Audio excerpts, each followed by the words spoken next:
자, 오늘 평화에 대한 이야기를 함께 좀 나누겠습니다. 이 땅의 평화를 누리려면 무엇이 필요할까? 어떻게 되어야 평화를 누릴 수 있을까? 그런 생각을 해봅니다. 자, 뭐가 필요할까요? 뭔가 이 경제도 잘 돌아가야 될 것 같고, 또 정의로워야 될 것 같고, 또 특히 우리나라는 남과 북이 또 이렇게 갈라져 있기 때문에 통일이 되면 좀 더 좋겠고, 뭐 등등 뭐 여러 가지, 또 정말 탁월한 지도자가 세워지면 좋겠고, 뭐 여러 가지를 떠올려 볼 수 있을 것 같아요. 그러면 좀 더 낫겠죠. 그러나 그렇다고 해서 과연 평화로울까라는 반문도 해보게 됩니다. 또 한 가지, 우리 가정에 평화가 오려면, 전보다 더 평화로우려면 무엇이 필요할까요? 각자의 가정에 평화가 오려면 당신이 잘하면 돼. 뭐 그런 건가요? 아니면 어떤 게 필요할까요? 뭐 여러 가지를 또 꼽을 수 있겠죠. 다 가정마다 또 사정과 고민과 기도 제목들이 다 조금씩 다를 텐데요. 자, 그런 것들이 성취되면, 이루어지면 평화로울까? 물론 좀 더 평안함을 누릴 수 있을 것입니다. 자, 근데 그 근본적인, 그 궁극적인 평화는 어디에서 오는가? 오늘 말씀을 통해서 우리 한번 곰곰이 생각해 보고자 합니다. 자, 본문의 이사야서인데요. 그때 당시 배경을 잠시 보면 이 남유다 북이스라엘이 여태까지 쭉 갈라져 있었고요. 북이스라엘이 먼저 이제 무너집니다. 멸망을 하죠. 아시리아에 의해서. 자, 그런 가운데 이제 북이스라엘의 말하자면 난민이죠. 그들을 이렇게 받아들여서 통합을 이루는 것이 숙제였어요. 자, 근데 이제 그렇게 이제 흡수해서 잘 하면 평화가 오게 되는가? 평화를 누릴 수 있게 되는가? 이 이사야 선지자의 메시지는 단지 그것만은 아니었어요. 본문 11장에 보면, 오늘 본문에 보면 뭐 국내 상황뿐만 아니라, 그렇게 이제 남북 간의 관계뿐만 아니라 이제 국제 상황을 배경으로 선포된 예언이라고 할 수 있는데, 그 11장 그 앞에 10장의 내용에는 그 아수르에 대한 심판의 메시지가 담겨 있습니다. 이제 아수르가 이제 오만해져서 이제 세계 제국이 되죠. 그야말로 이제 힘으로 그 주변 나라들을 제압하는 거잖아요. 그 가운데 이제 북이스라엘이 먼저 말하자면 점령이 된 것이고요. 그러한 배경 속에서 오늘 본문 11장은 그 아수르 제국의 그 몰락을 예고하면서 그 몰락이 남긴 그 빈자리에 그 아수르 제국의 성격, 그 힘으로 제압하는 그 아수르 제국에 대한 대안으로 그 메시아에 의한, 메시아적인 왕이죠. 메시아적인 왕의 출현에 의한 그 평화의 왕국을 제시해주고 있습니다. 자, 일반적으로 그러하죠. 그때나 지금이나 사실 그 세계의 질서라는 것은 힘의 논리가 많이 좌우하게 되는데요. 이 이사야 선지자가 예고하고 있는 그 질서라고 하는 것은 그 어떤 공평과 정의를 행하는 왕이 다스리는 세계를 예고하고 있습니다. 자, 오늘 본문 1절에 보니까 그 다윗 왕조 역시 아시리아에 의해서 몰락을 하게 됩니다. 그래서 묘사하기를 그루터기라고 다르게 번역할 수 있겠는데요. 마치 배임을 당해서 그루터기만 남은 나무 같은 상황이 돼버리는 것이죠. 그런데 거기서 줄기가 나고 그 뿌리에서 새로 이제 가지가 뻗어서 거기서 이제 새싹이 나더라는 것입니다. 그것을 예고하고 있습니다. 근데 여기 보면 그 다윗의 줄기라고 할 법한데 이새의 줄기라고 그랬어요. 왜 그랬을까? 이새는 왕도 아닌데. 아마도 이사야 선지자는 그 다윗이 처음 이스라엘 역사에 등장할 때를 지금 생각하게 하는 것 같습니다. 다윗이 어떻게 등장했나요? 원래는 그 축에 끼지도 못했죠. 그 위에 7 형들이 먼저 후보로 쭉 이제 사무엘이 면접을 그야말로 하고, 그 다음에 이제 끄트머리에 보게 되는 것이 다윗이죠. 그렇게 출현했습니다. 마치 그러한 것처럼 별로 싸게 보이지 않아 보이는 그러한 이 유다의 현실, 이스라엘의 현실 가운데에서 그 끄트머리에서 한 싹이 올라온다. 아주 미약해 보이는. 그런데 그렇게 출현한 메시아적인 왕의 출현에 의해서 바로 평화의 시대가 도래할 것이다 라는 것이죠. 자, 이 메시아적인 왕의 출현, 그의 특징을 보십시오. 우선 무엇입니까? 그에게는 뭐가 임해요? 주님의 영, 하나님의 영이 충만히 임합니다.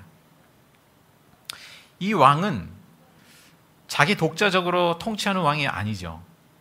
하나님의 영을 받아서 하나님의 대리 통치자의 역할을 하는 그러한 존재입니다. 자, 이 하나님의 영이 임할 때 이 왕에게, 통치자에게 필수적으로 요구되는 그 덕목들이 채워집니다. 무엇인가요?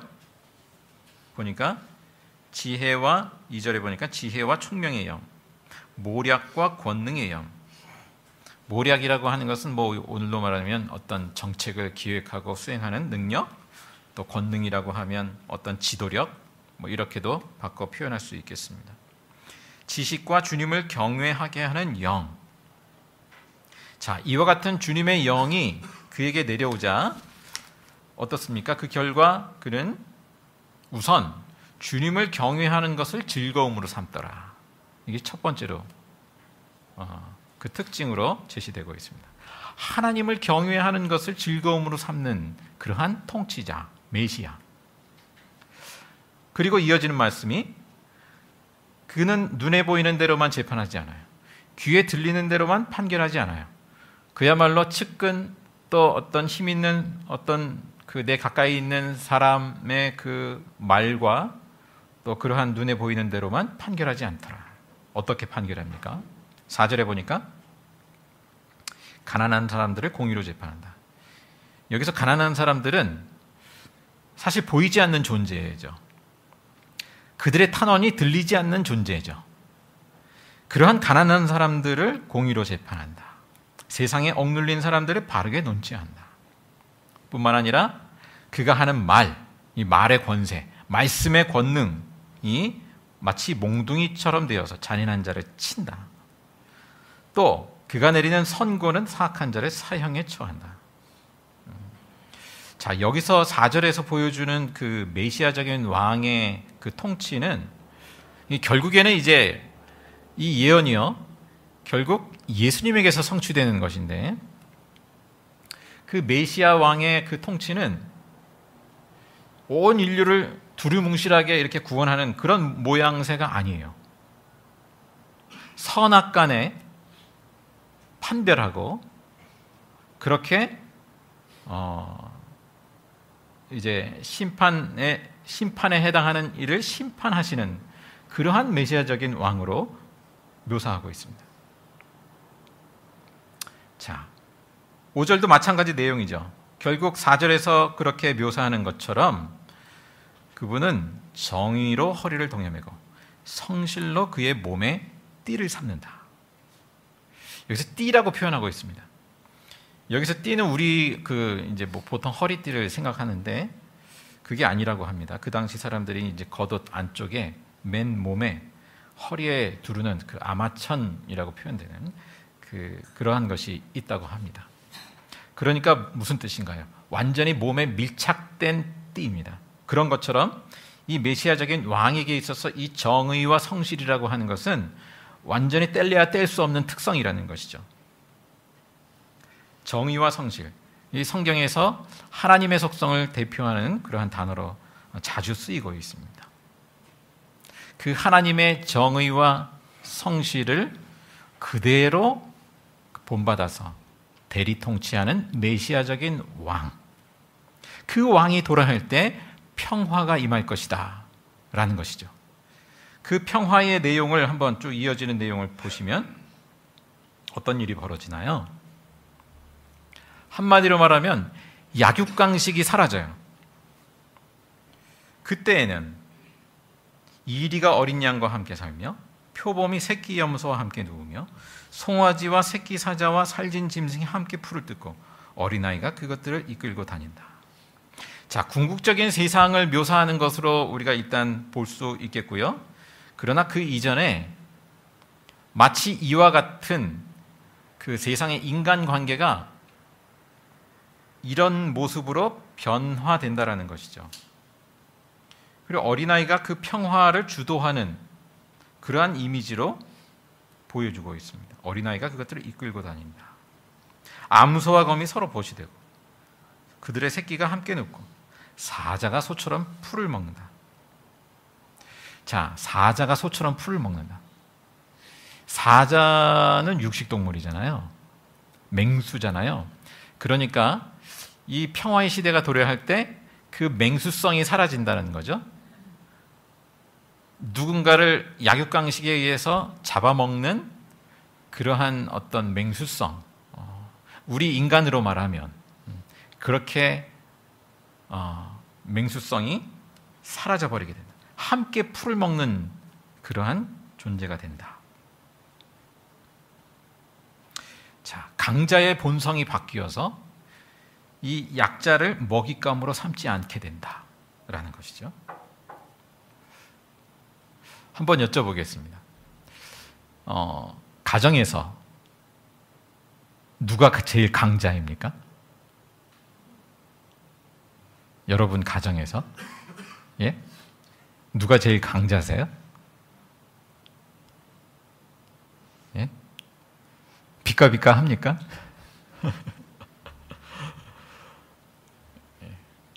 누가 더 맹수성이 있습니까? 예? 차마 말씀을 못 하시겠습니까? 예.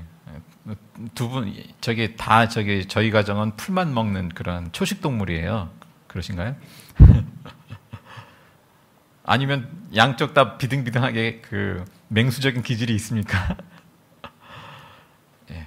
그런 것들이 이제 죽어진다, 사라진다라는 것이죠.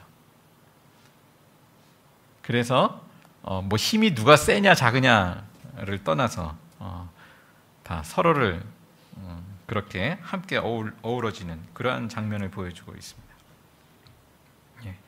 결국 예수님이 우리에게 주시는 평화라고 하는 것은 이제 일단은 여기서 보여주는 그림은 힘센 자가, 힘 있는 자가 힘으로 누군가를 억압하고 제압하고 통제하는 그러한 구조는 아니구나. 자, 9절에 보니까 나의 거룩한 산 모든 곳에서 서로 해치거나 파괴하는 일이 없다 했습니다. 그 원인이 뭐냐 하면 뭡니까? 물이 바다를 채우듯 주님을 아는 지식이 땅에 가득하기 때문이다. 자, 물이 바다를 채우듯 땅에 가득하기 때문이다. 하나님을 아는 지식이. 자, 하나님을 아는 지식이라고 표현되어 있습니다. 이 지식이라고 했지만 이 머릿속의 지식을 말하는 것이 아니죠. 그것을 넘어서서 하나님을 사랑하고 그래서 하나님의 말씀에 순종하는 그 하나님과의 관계가 충만한 것. 이게 하나님을 아는 지식이죠. 그 하나님을 아는 그 지식의 충만함으로 인해서 그렇게 평화가 도래한다라는 것이죠.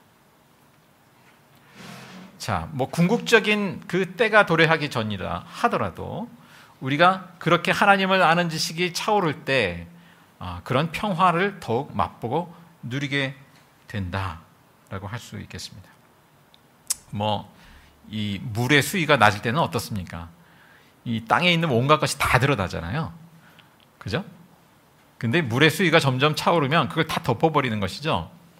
자, 내 상대편이 내가 이제 물의 수위가 낮을 때는, 영적인 수위가 낮을 때는, 하나님을 아는 지식이 풍성하지 않을 때는 상대방의 그 잘잘못이 다 물 수면에 위에 다 드러나는 것이죠.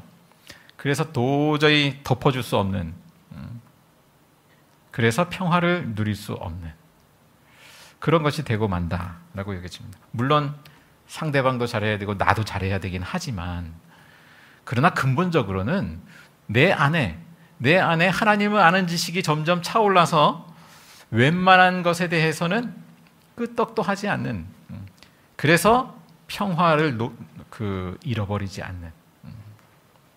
어떻습니까? 우리의 수위는 어느 정도인가요?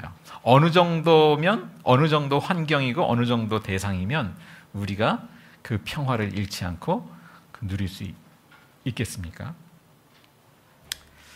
자, 오늘 말씀은요, 이사야 2장에 이미 연관된 말씀을 선포했습니다. 한번 찾아 읽어보겠는데요. 이사야 2장 2절에서 4절의 말씀입니다.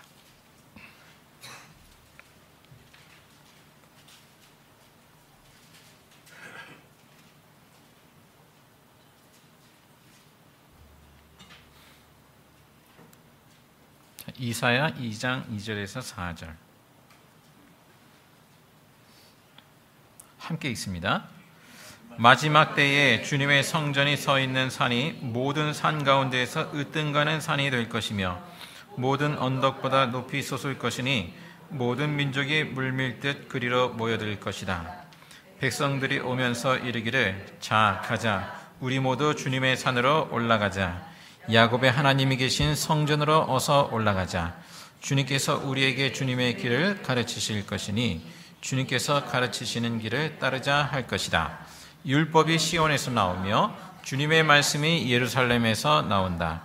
주님께서 민족들 사이의 분쟁을 판결하시고 뭇 백성 사이의 갈등을 해결하실 것이니 그들이 칼을 쳐서 보습을 만들고 창을 쳐서 낫을 만들 것이며 나라와 나라가 칼을 들고 서로를 치지 않을 것이며 다시는 군사 훈련도 하지 않을 것이다. 아멘. 자, 여기 마지막 때 2절에 마지막 때 그랬습니다. 여기서 마지막 때는 어떤 시간적인 그 마지막 때를 의미하기 이전에요, 하나님께서 새 역사를 일으키시는 때를 의미합니다. 하나님이 새 역사를 일으키시는 때에 주님의 성전이 서 있는 그 산이 모든 산 가운데서 으뜸되는 산이 될 것이다. 이게 무슨 말인가요? 그 예루살렘이 있는 그 시온산이 에베레스트 산보다 높아진다는 얘기인가요? 그런 것이 아니죠. 그 영적인 그 고도가 높아진다라는 것이죠. 그래서 모든 민족이 물밀듯 그리로 모여들 것이다.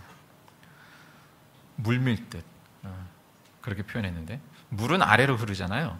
근데 이 영적인 고도가 높은 이 시온산으로 모여들 것이다. 왜? 3절에 보니까 우리 모두 주님의 산으로 올라가자. 그래서 주님께서 우리에게 주님의 길을 가르치실 것이니 주님께서 가르치시는 길을 따르자. 율법이 시온에서 나오며 주님의 말씀이 예루살렘에서 나온다. 그러니까 하나님의 말씀을 배우고자 하는 그러한 가운데 이제 그 열망으로 모여든다라는 것이죠. 자, 그 결과 그 하나님의 말씀이 하나님을 아는 지식이 충만해질 때에 어떤 현상이 벌어지나요? 이 4절의 하반절에 보면 칼을 쳐서 보습을 만들고 창을 쳐서 낫을 만들고 더 이상 전쟁하지 않는 그러한 비전을 보여주고 있습니다. 오늘 본문의 말씀과 맥락이 같은 내용이죠. 자, 이사야 예언자는 이런 평화가 바로 메시아적인 왕의 통치로 임한다 이렇게 선포하고 있어요. 근데 과연 현실 세계에서 이런 왕이 존재하기나 할까? 물론 앞으로 어떤 왕이든지 정말 그렇게 공평과 정의로 하나님의 그 통치를 대리 통치하는 그러한 존재가 나타나기를 원하지만 다 한계가 있었죠. 결국에는 예수님께서 그리스도 메시아적인 왕으로 오셔서 바로 이 메시지를 성취하신다라는 것입니다.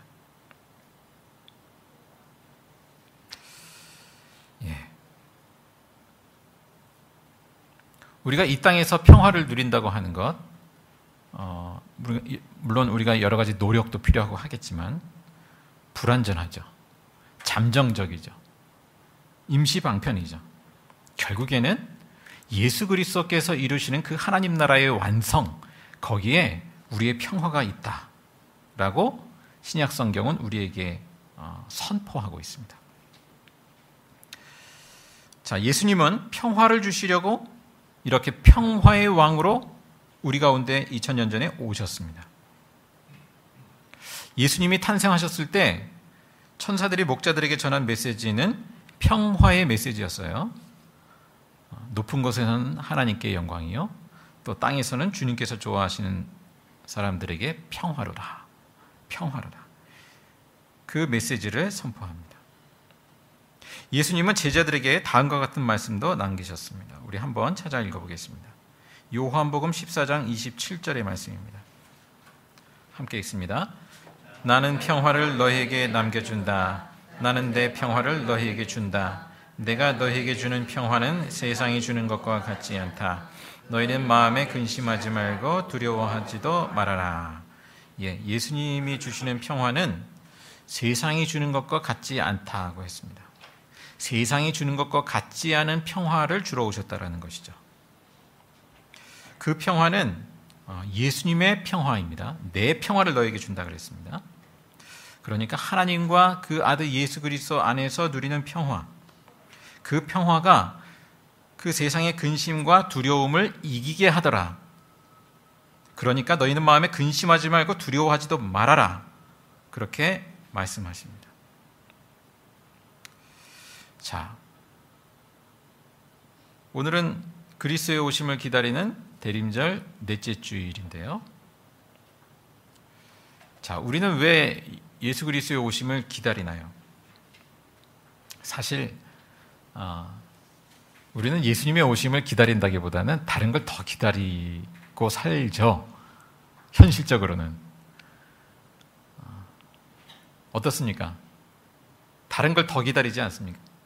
이게 성취되면 좋겠고, 이게 있으면 좋겠고. 우리는 끊임없이 뭔가를 기다리는데 예수님의 오심보다 그것을 더 기다려요. 그게 우리의 현실 아닌가요? 그런데 이제 대림절이라는 걸 통해서 우리는 그리스도의 오심을 환기하고 그리스도의 오심을 더 기다리는 마음을 품어보는 그런 기회로 삼습니다. 자, 우리가 얻고자 하는 것, 기다리고 있는 그 여러 가지 것들은 사실 잠정적인 거죠. 그것을 얻어서 이제 좋다, 평화가 올 것 같고, 하지만 그것은 임시 방편이고, 조금 지나면 그 유효 기간이 끝나버리는 그런 평화가 아닙니까? 그런 것이 아닙니까? 이 세상이 주는 평화라고 하는 것은 유효 기간이 있어요. 그때뿐이에요. 그리고 궁극적으로 죽으면 그만이에요. 그죠? 죽으면 다 끝나는 거예요. 임시방편. 그것에 우리가 매달려서 살아가고 기다리고 갈망합니다. 그런데 오늘 말씀은 바로 그 메시아적인 왕, 이 그리스도의 도래를 기다리게 합니다. 바라보게 합니다. 무엇보다도. 그리고 예수 그리스도 안에서 그 누리는 평화를 맛보게 하고 누리게 하는 것이죠. 자, 세상이 주는 것과 같지 않은 평화, 예수님 안에서 누리는 평화, 예수님을 모심으로 누리는 평화. 그 다음 요한복음 16장 33절을 또 한번 읽어보겠습니다.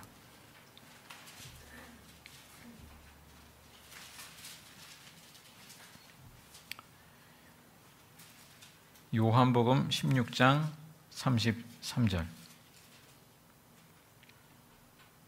함께 읽습니다. 내가 이것을 너희에게 말하는 것은 너희가 내 안에서 평화를 얻게 하려는 것이다. 너희는 세상에서 환난을 당할 것이다. 그러나 용기를 내어라. 내가 세상을 이겼다. 자, 이제 예수님이 이제 곧 잡히시게 되죠. 이제 제자들에게 말씀하십니다. 앞으로 환난을 당할 거야. 그러나 용기를 내라. 내가 세상을 이겼다. 자, 너희는 세상에서 환난을 당하지 않을 거야가 아니죠. 환난을 당할 거야. 근데 너희가 내 안에서 평화를 얻게 하려고 한다. 자, 환난을 당하는데 평화를 얻는데요. 환난을 당하면 평화를 빼앗기는 거 아닙니까? 그런데 예수 그리스도 안에서 평화를 누린다는 것입니다. 하나님은 예수 그리스도 안에서 빼앗기지 않는 그 평화를 우리에게 주고자 하시는 것이죠. 그렇게 예수님이 오셨습니다. 근데 이것은 자동적으로 누리게 되는 것이라기보다는 예수님 안에서, 그리고 예수님이 세상을 이겼듯이 우리도 세상을 이기는 데 있는 것임을 암시해 주고 있습니다. 내가 세상을 이겼다 했잖아요. 우리의 평화는 예수님이 세상을 이긴 것에 의존해 있습니다. 그리고 예수님의 그 방식을 내가 함께 취하는 데 있다고 보여집니다. 이를 위해서는 용기가 필요합니다. 그래서 용기를 내어라. 내가 세상을 이겼다. 어떻게 세상을 이겼다는 것인가요? 예수님은 평화의 왕으로 오셔서 평화의 방식으로, 예수님의 방식으로 세상을 이기셨어요. 세상의 방식을 이기셨어요. 여느 사람 같으면 세상의 방식으로 평화를 취하려고 하고 그렇게 대처하려고 하는데, 예수님은 하나님 아버지께 십자가에 죽기까지 순종하심으로 그 세상의 방식에 대하여, 사단의 권세에 대하여 철저히 승리하셨습니다. 자, 우리 역시 평화를 누리는 길은 무엇일까요? 예수님을 주님으로 모신다라는 것. 그것은 결국은 뭘까요? 예수님의 길을 따르는 것이죠. 예수님의 방식을 선택하는 것이죠. 예수님의 그 평화의 방식을 나도 취하는 것이죠. 세상의 방식과 예수님의 방식이 있는데 예수님의 방식을 선택하는 거예요. 여기에는 용기가 필요한 것이죠. 주님의 영, 오늘 말씀에 주님의 영, 하나님의 영이 임할 때 그와 같은 일을 하게 되는 것이죠. 우리 가정에서, 인간관계에서, 우리의 내면에서 세상의 방식을 취하는 것이 아니라 예수님의 방식, 그 평화의 방식을 취하게 됩니다. 그래서 그 맹수성이 사라지게 되고, 그 어린 양과 사자가 함께 뒹구는 그 평화가 도래하게 되더라. 자, 우리는 그렇게 주님이 다시 오실 그날까지 그렇게 평화의 방식, 예수님의 방식을 취함으로 인해서, 또 예수님을 그렇게 따름으로 인해서 하나님 나라의 평화를 맛봅니다. 그리고 주님이 다시 오시는 그날에는 완전한 평화를 맛보는, 그야말로 맛보는 정도가 아니라 그 완전한 평화에 잠기게 될 것입니다. 물이 바다를 덮음 같이 그렇게 충만한 그 평화 가운데 누리게 될 것입니다. 그 비전을 오늘 말씀을 통해서 바라봅니다. 기도하겠습니다. 사랑의 주 하나님, 감사합니다. 우리에게 평화의 왕으로 오시는 주님, 참된 평화를 주러 오신 주님을 저희들이 다시금 대림절 넷째 주일을 맞이하며 우리 마음에 모십니다. 주님, 우리의 환경이, 우리 곁에 있는 사람들이 어떠하든지 그 모든 것을 넘어서는 그 예수님의 평화로 인하여서, 그 충만함으로 인하여서 저희들이 능히 이기게 하시고, 하나님의 그 방식, 그 평화의 방식을 늘 선택할 줄 아는 용기를 더해 주시고, 그렇게 충만함으로 살아갈 수 있도록 인도하여 주옵소서. 이 세상 가운데 우리 삶의 자리에 주님의 평화를 공급하여 주는 그러한 우리 한 사람 한 사람으로 세워 주옵소서. 이어서 주님 가르친 기도로 함께 기도하오니, 하늘에 계신 우리 아버지, 아버지의 이름을 거룩하게 하시며 아버지의 나라가 오게 하시며 아버지의 뜻이 하늘에서와 같이 땅에서도 이루어지게 하소서. 오늘 우리에게 일용할 양식을 주시고 우리가 우리에게 잘못한 사람을 용서해 준 것 같이 우리 죄를 용서해 주시고 우리를 시험에 빠지지 않게 하시고 악에서 구하소서. 나라와 권능과 영광이 영원히 아버지의 것입니다.